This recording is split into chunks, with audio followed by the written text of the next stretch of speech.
Géopolis Télévision, dans les profondeurs de l'économie africaine. Tout de suite,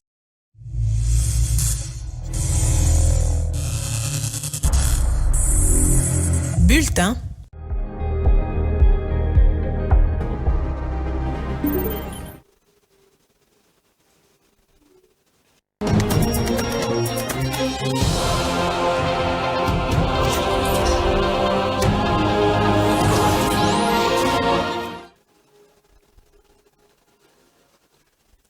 Bonjour chez vous, il est 13h, c'est l'heure pour vous de vous informer. Bienvenue dans ce bulletin d'infos. Commençons ces 13 heures par cette brève. Le président de la République, Félix Antoine Tshisekedi Tshilombo, inaugure l'usine Kigo, relançant la mine des zinc de Kipushi, une usine parmi les plus importantes du monde qui est riche en métaux polymétalliques tels que le cuivre, le germanium, le gallium, le cadmium et l'argent. Qualifié de joyau unique pour ses teneurs exceptionnelles, l'usine aura une capacité de production de 45 000 tonnes de zinc par mois. Nous y reviendrons dans les prochaines éditions. Et puis, une prise de contact entre le président de la République et la Chambre haute du Parlement avant la 22e session du Conseil de ministres. Le chef de l'État a reçu à la Cité de l'Union africaine le bureau définitif du Sénat, conduit par son président Jean-Michel Samaloukonde, l'accompagnement du Sénat au processus du développement du pays et l'examen de la loi de finances. Tels sont les points abordés au cours de cette rencontre. Jean-Michel Samaloukonde fait le point face à la presse. Suivez. Nous avons eu à lui faire rapport de ce qui a déjà été fait depuis l'installation de ce bureau. La mise en place de nos différentes composantes, nos groupes provinciaux, nos groupes politiques, nos commissions permanentes et finalement notre conférence des présidents. Et nous sommes engagés dans un travail pour d'abord le bien-être de nos populations, parce que c'est ça son premier engagement. Mais au-delà de ça, aussi pour le rayonnement de notre chambre qui est le Sénat, autant constitué des sénateurs que de son administration. Nous avons également échangé sur les questions sécuritaires, parce que dans son essence, le Sénat a aussi un rôle d'accompagnement du point de vue diplomatique, et donc l'engagement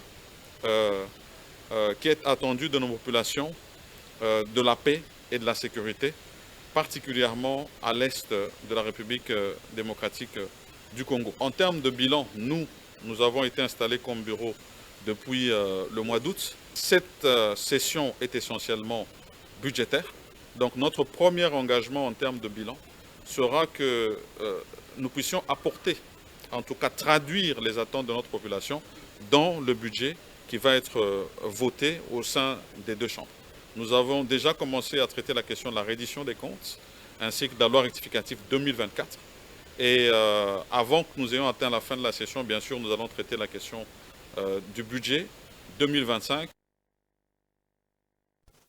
Encore une autre brève, la 11e session de la conférence de gouverneurs de province aura lieu du mercredi 27 au vendredi 29 novembre 2024 à Kalemi, chef-lieu de la province de Tanganyika. L'ordonnance portant convocation de ces assises a été lue ce vendredi 15 novembre 2024 sur la chaîne nationale, et cette prochaine session de la conférence de gouverneurs aura pour thème principal renforcer la gouvernance de province afin d'assurer la cohésion communautaire, facteur clé de la réussite du PDL 145 territoires. Et cette conférence réunira 2 gouverneurs de province, des experts et de membres du gouvernement central dans un cadre de réflexion sur les enjeux de la gouvernance provinciale.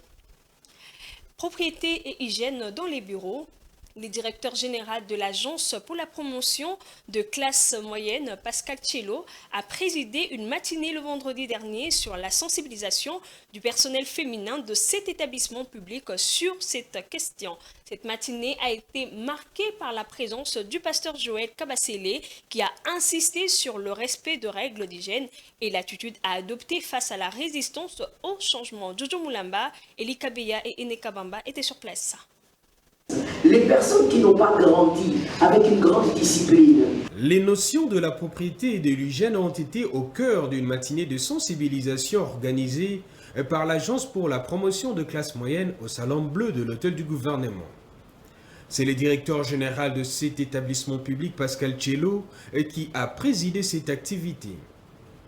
Pour lui, la finalité est de faire revenir les vraies valeurs sociales afin de faire avancer la structure qu'il dirige. La finalité, c'est parce que nous voulons tout simplement avoir une société qui change ses repères. Aujourd'hui, nous sommes dans une société qui a perdu certains repères et nous voulons casser cette voie-là pour revenir sur la promotion des vraies valeurs en commençant par la propriété. Selon Pasteur Joël, qui était l'oratrice du jour, la propriété est un des éléments essentiels pour le développement d'une nation.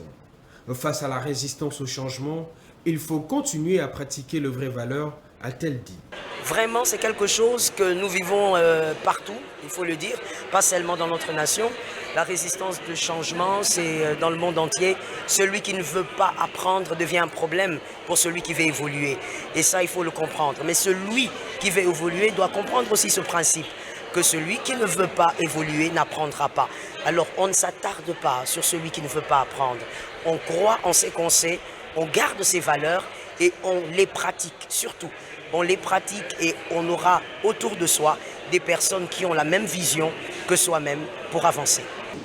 Ému par ces moments de change, le personnel féminin de la PROSEM a salué la qualité de leçons partagées par Pasteur Joël et a souligné l'importance de garder toujours propre leur bureau. Et la présence de Madame Joël, pasteur de son État, servante de Dieu, ministre de Dieu sans mandat, en tout cas, nous a fait un bien sans précédent. Parce que lorsqu'elle nous parle de 3 types de propriété, lorsqu'elle nous parle elle nous détaille ces types de propriété, dont la plupart d'entre nous étions ignorantes. L'hygiène et la propriété dans les entreprises sont essentielles pour maintenir un environnement de travail sain, sûr, agréable et durable. Et je ne sais pas si... Et à l'international, le gouvernement mauritanien a annoncé allouer 5 milliards d'anciennes OGIAS pour financer un programme urgent de développement et de modernisation de la capitale afin de la rendre plus attrayante. Cette annonce a été faite lors d'une réunion entre le président mauritanien Mohamed Ould Cheikh El Ghazouani et 2 membres du gouvernement concernés. Africa 24 nous en donne plus de détails. 5 milliards d'Ouguiya, soit 1,26 milliard de dollars, ont été octroyés par le gouvernement mauritanien pour la modernisation de la capitale Nouakchott. L'annonce a été faite suite à une réunion la semaine dernière du président de la République avec des membres du gouvernement pour formuler le plan du projet. Le programme est étalé sur 2 ans, dont l'objectif est de développer la ville et de lui donner une plus grande attractivité. Nouakchott est une ville étouffante et une ville où tout manque.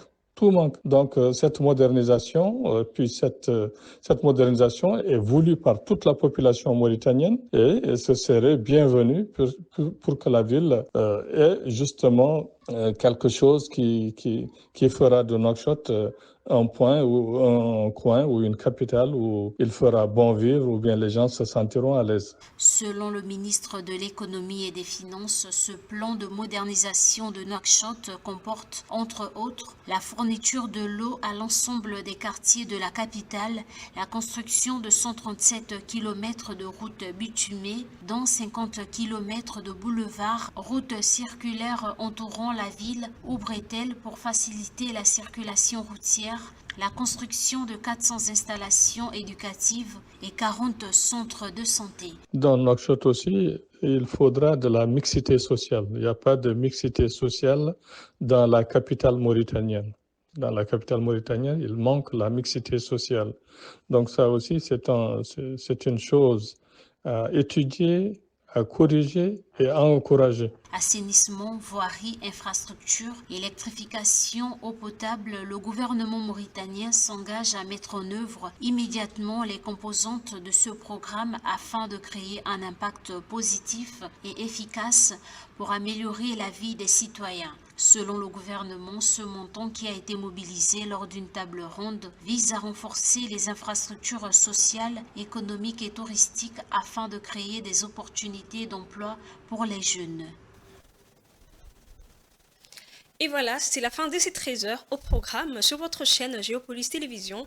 À 13h30, l'émission Géomusique avec Curtis Panda.